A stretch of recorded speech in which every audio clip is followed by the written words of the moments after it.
大家晚上好。咁咧就上次我提供咗三部啊，第一次啦。咁啊，不過我都好少買嘅嚇。咁啊，冇彩啦嚇。咁啊變咗三隻都排第三咁樣跑翻嚟。即係蔡若翰嗰三隻。咁但係咧，我就係中間揀咗另外一條飛嘅。咁我就係中位置獨贏位置咁樣。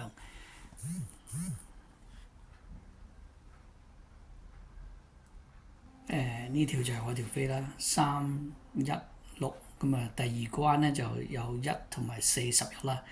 咁啊1啊跑第一嘅，11就跑第三嘅。咁可惜啦嚇，冇計啊！呢條係我條飛啊，因為我都係真金白銀買㗎嚇，所以變咗都係俾翻條飛你哋睇下。咁啊講翻聽日啦，咁我咧就睇過啦。咁啊因為全部泥地啦，咁啊都幾難倒㗎嚇。咁啊並非咁易。咁就我咧就揀咗第五場嘅孖寶啊，第五口孖寶應該講。咁咧就呢度咧，我就盡量揀咗嗰啲有機會喺泥地有表現啦，咁又輕磅啦，又嚟檔口啦，OK。咁第一隻咧我就係順治啦，冇分啊，咁啊係先揀咗隻2號啦，咁啊。見習騎師啦，咁啊有7磅減嘅嚇，咁隻馬咧都係可以喺前邊跑嘅，咁變咗咧咁啊到時候要睇佢嘅流放啦嚇，咁先揀呢隻啦，冇佢都係後上嘅嚇，對上嗰次係751嘅，即係跑第七、第五、第一咁樣嘅，咁呢個就要流放啦。賠率又唔係話好高嘅喎，咁都有5.9，咁即係換句説話咧，都有啲飛嘅嚇。咁第二隻咧就係又係見習騎師啦，但係有10磅減啊，咁佢依家成為大熱門嘅。咁啊成為大熱門咧，咁又有機會就係話跑得唔好啊，咁都當佢贏先啦嚇。咁我哋揀咗佢先，咁佢個檔咧就係差㗎11檔，咁佢搞唔搞得掂咧都成問題。咁所以咧，我預咗佢，但係咧，如果佢輸咗嘅話咧，其他馬就好分㗎啦。跟住咧就係揀咗4號嘅，即係234，咁啊手錶之星啊，咁咧就田泰安騎啊，咁田泰安咧田泰安又係好難講㗎嚇，唔係熱門都 OK 嘅，都值得搏嘅嚇。咁佢個表現都係麻麻地，不過佢都有啲飛嘅5.8嘅嚇，都唔係話冷得晒啊。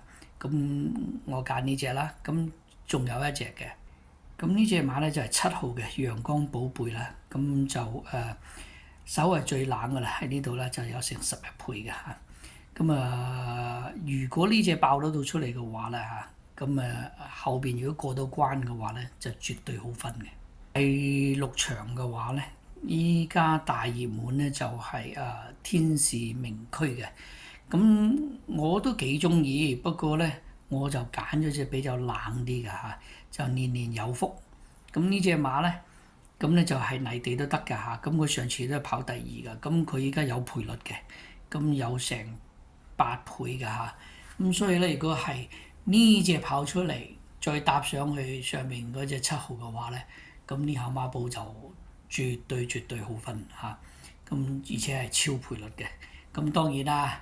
唔係話你講可以得㗎嚇，咁但係賭馬又冇得講嘅，點解叫爆冷嘅係咪？好似上次咁樣，上個禮拜都一樣爆到勁啦，係咪？嗰場4歲打比咁一樣爆嘅，冇得講㗎，跑馬始終都係。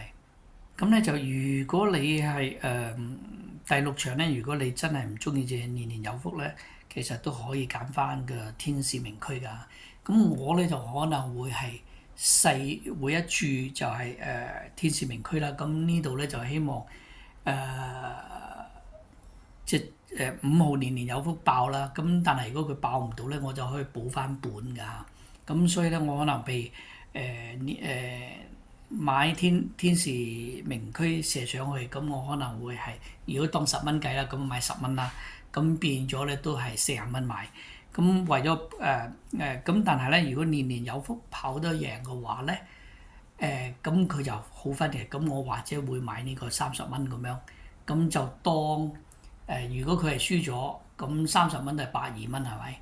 咁啊嗰度就係40蚊，咁如果係真係三號贏嘅，咁仲要頭關歌咯喎，咁變咗咧就可能可以收到本嘅，OK。嗱呢口孖寶咧就係第5口啦嚇，2、3、4、7，尾關就係5號啊。